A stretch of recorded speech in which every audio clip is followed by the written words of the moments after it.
Welcome to 5 minute videos. அமெரிக்காவோட Los Angeles நகரம் கடந்த ஒரு வாரத்துக்கு மேல பயங்கரமா பத்தி எரிஞ்சுகிட்டு இருக்கு. இந்த தீ ஏற்பட்டதற்கான காரணம் என்ன, இதனால எந்த அளவுக்கான சேதம் ஏற்பட்டிருக்குன்றத பத்தி எல்லாம் தான் இந்த வீடியோல நாம பார்க்க போறோம்.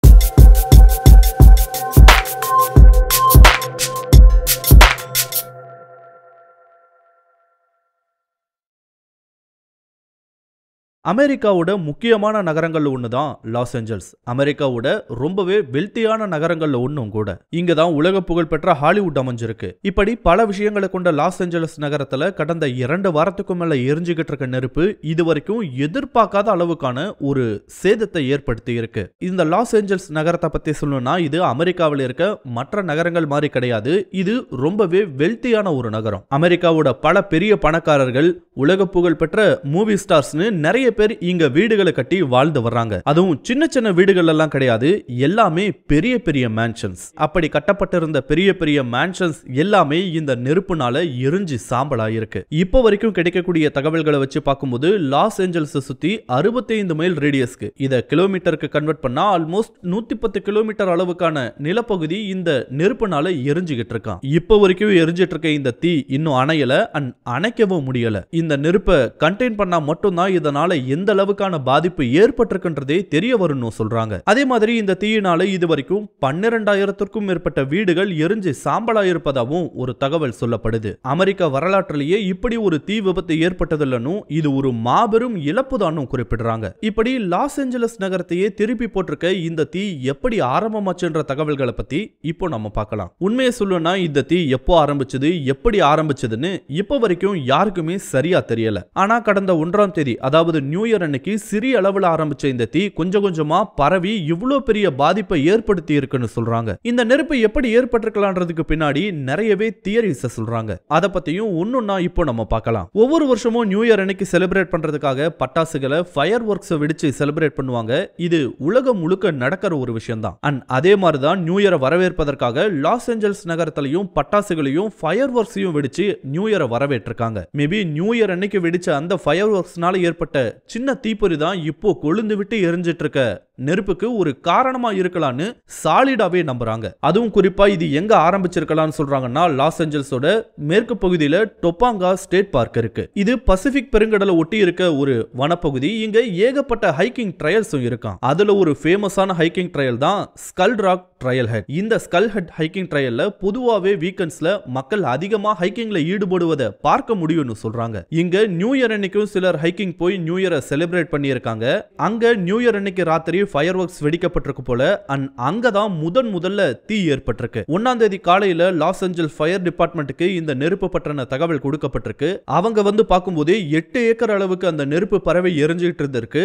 அதை அணைச்சிருக்காங்க. இந்த மாதிரி வனப்பகுதிகளில் தீ ஏற்படுவதில் இருக்க முக்கியமான பிரச்சனை என்னன்னா, அணைச்சதுக்கு அப்புறம் மேலோட்டமா பார்க்கும்போது அந்த தீ அணைஞ்ச மாதிரி தான் தெரியும். ஆனா உள்ளுக்குள்ள அந்த ஸ்பார்க் இருந்துகிட்டே இருக்க வாய்ப்பு இருக்கு. இப்படி இருக்கும்போது சில நாட்கள் கழிச்சோ, ஏன் சில வாரங்கள் கழிச்சோ கூட அந்த பகுதியில பலமான காற்று வீசும்போது அந்த ஸ்பார்க் மறுபடியும் இக்னைட் ஆகி பக்குன்னு பத்திக்கிட்டு எரிய ஆரம்பிச்சிடும். இது ஃபயர் டிபார்ட்மெண்ட்ல இருக்கவங்களுக்கு ரொம்ப நல்லாவே தெரியும். சோ மறுபடியும் ஸ்கல் ராக் ட்ரையல்ல தீ ஏற்பட வாய்ப்பு இருக்குன்னு சொல்லிட்டு ஃபயர் டிபார்ட்மெண்ட்டுக்கு ஒரு சந்தேகம் இருந்து வந்ததுதான். அதே வேளையில அந்த தீ எப்படி ஆரம்பிச்சதுன்னு சொல்லிட்டு இன்வெஸ்டிகேஷனையும் பண்ண ஆரம்பிச்சாங்க. அப்படி நடந்த இன்வெஸ்டிகேஷனோட முடிவுல தான் மேபி நியூ இயர் அன்னைக்கு நடந்த ஃபயர் ஒர்க்ஸ்னால கூட இந்த தீ ஆரம்பிச்சிருக்கலாம்னு சொல்லிட்டு ஒரு அசம்ஷனுக்கு வந்தாங்க. ஆனா அதுக்கான உறுதியான எவிடன்ஸ் எதுவும் கிடைக்கல. அது ஒரு அசம்ஷன் மட்டும்.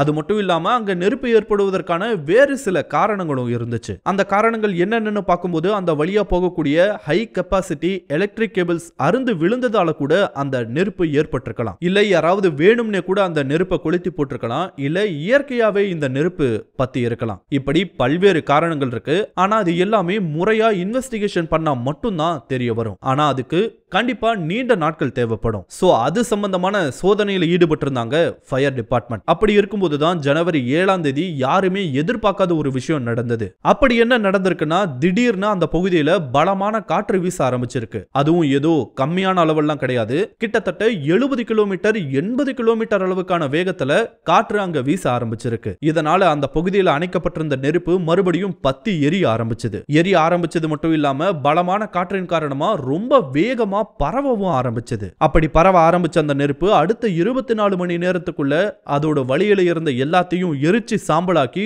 தொடர்ந்து வேகமா பரவ ஆரம்பிச்சது. இந்த பகுதியில மட்டுமே ஆல்மோஸ்ட் 21,000 ஏக்கர் அளவுக்கான நிலப்பகுதி இந்த தீயினால எரிஞ்சு சாம்பலாச்சு. இந்த பகுதி ஒரு பக்கம் பத்தி எரிஞ்சுகிட்டு இருக்குன்னா திடீர்னு லாஸ் ஏஞ்சல்ஸோட வேறு வேறு பகுதிகளில் தீ ஏற்பட்டு வேகமா பரவ ஆரம்பிச்சிருக்கு. தற்போதைய சூழ்நிலையில லாஸ் ஏஞ்சல்ஸ் சுற்றியே கிட்டத்தட்ட 4 இடங்கள்ல தீ எரிஞ்சுகிட்டு இருப்பதா சொல்றாங்க. இதுல சாண்டா மோனிகா மவுண்டன்ஸ்ல ஏற்பட்டிருக்க பாலிசேட்ஸ் ஃபயரும் ஏஞ்சல்ஸ் நேஷனல் ஃபாரஸ்ட்ல ஏற்பட்டிருக்க ஈட்டன் ஃபயரும் தான் பெரிய அளவுல பாதிப்பை ஏற்படுத்தி இருக்கு. மற்ற 2 இடங்கள்ல ஏற்பட்டிருக்க நெருப்பு கூட இன்னைக்கு நிலவரப்படி ஆல்மோஸ்ட் கண்டெயின் பண்ணிட்டாங்க தான். இந்த நெருப்பு இந்த அளவுக்கு பரவனதுக்கு அங்க நிலவன சூழ்நிலையும் ஒரு முக்கியமான காரணமா அமைஞ்சிருச்சுன்னு சொல்றாங்க. எப்படின்னா இந்த ஃபயர் ஸ்டார்ட் ஆனப்பவும் சரி அது பரவ ஆரம்பிச்சப்பவும் சரி அங்க ஒரு ட்ரையான வெதர் தான் நிலவி இருக்கு. காற்றுல ஈரப்பதம்ன்றது ரொம்ப ரொம்ப குறைவா இருந்திருக்கு. இதுவே நெருப்பு ஏற்படவும் பரவவும் ஒரு கரெக்டான சூழ்நிலையை உருவாக்கி தந்திருக்கு. அதோடு சேர்ந்து பலமான காற்றும் வீசவும் தீ யாராலையும் கட்டுப்படுத்த முடியாத அளவுக்கு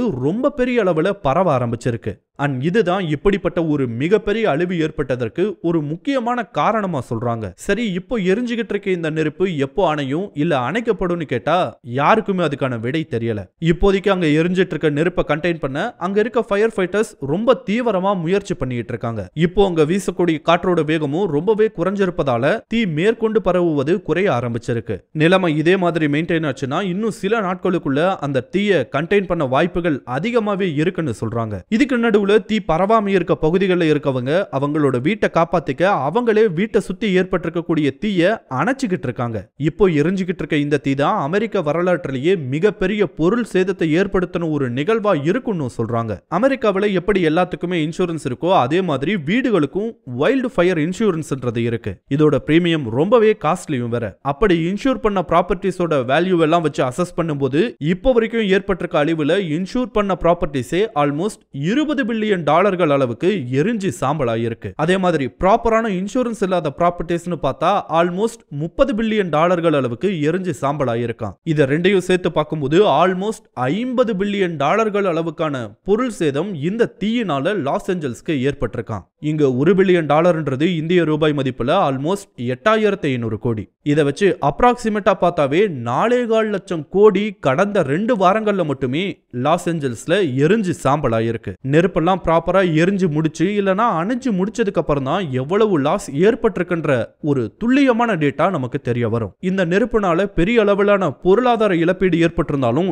இதனால ஏதாவது உயிரிழப்புகள் ஏற்பட்டிருக்கான்னு பார்த்தா எஸ், ஏற்பட்டிருக்கு. இப்போ வரைக்கும் கிடைச்சிருக்க அபிஷியல் தகவல்களை வச்சு பார்க்கும்போது கிட்டத்தட்ட 25 பேர் இதனால இறந்து போயிருக்காங்க. அன்அபிஷியலி இந்த நம்பர் இன்னும் அதிகமா இருக்குன்னு சொல்றாங்க. அதே மாதிரி பல பேர் காணாம போனதாகவும் ரிப்போர்ட் செய்யப்பட்டிருக்கு. ஆக்சுவலா இப்படி நெருப்பு பரவுதுன்னு தெரிஞ்ச உடனே லோக்கல் கவர்மெண்டே அங்க இருந்த மக்களை உடனடியா எவாக்குவேட் பண்ண சொல்லியிருக்காங்க. இதனால லட்சக்கணக்கான மக்கள் சரியான நேரத்தில் வெளியேற்றப்பட்டதால பெரிய அளவிலான உயிரிழப்புகளும் தடுக்கப்பட்டிருக்கு. இந்த நெருப்பு ஏற்பட்டதுக்கு பின்னாடி இருக்க உண்மையான காரணம் என்னன்றதை பத்தி தேடிட்டு வர்ற அதே நிலையில வேற சில குரூப்ஸ் இந்த நெருப்பு ஏற்பட்டதுக்கு வேறு சில காரணங்களையும் சொல்றாங்க. அதுல ஒரு சாரார் என்ன சொல்றாங்கன்னா பல நாடுகளை சேர்ந்தவங்க அமெரிக்காவுக்கு விட்ட சாபம் தான் இந்த அழிவுக்கு காரணம்ன்ற மாதிரி ஒரு கருத்தை சொல்றாங்க. பிகாஸ் அமெரிக்க வரலாற்றை படிச்சவங்களுக்கு நல்லாவே தெரியும், அமெரிக்கா தான் தான் பெரிய ஆளுன்னு காட்டுறதுக்காக உலக அளவுல பல்வேறு விஷயங்களை செஞ்சிருக்காங்க. அவங்களோட தனிப்பட்ட லாபத்துக்காகவும் நிறைய நாடுகள்ல அதுவும் முக்கியமா மிடில் ஈஸ்ட் கண்ட்ரீஸ்ல இவங்க நிறையவே வேலைகளை பார்த்திருக்காங்க.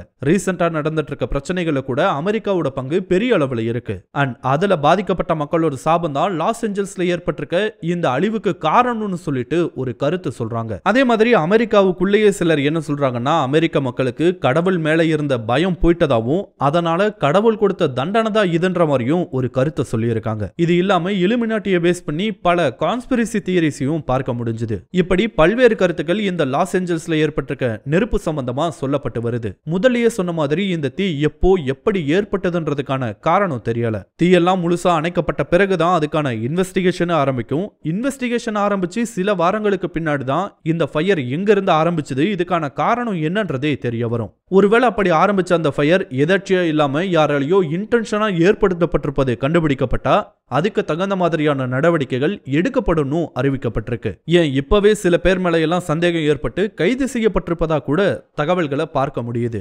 இப்படி இருக்க நிலையில கடந்த சில நாட்களா அங்க வீசக்கூடிய காற்றோட வேகமும் குறைஞ்சிருப்பதால இன்னும் சில நாட்களுக்குள்ள லாஸ் ஏஞ்சல்ஸ்ல ஏற்பட்டிருக்க அந்த நெருப்பு கட்டுப்படுத்தப்படும் எதிர்பார்க்கப்படுது. என்ன நடக்குதுன்றத பொறுத்திருந்து தான் பார்க்கணும்.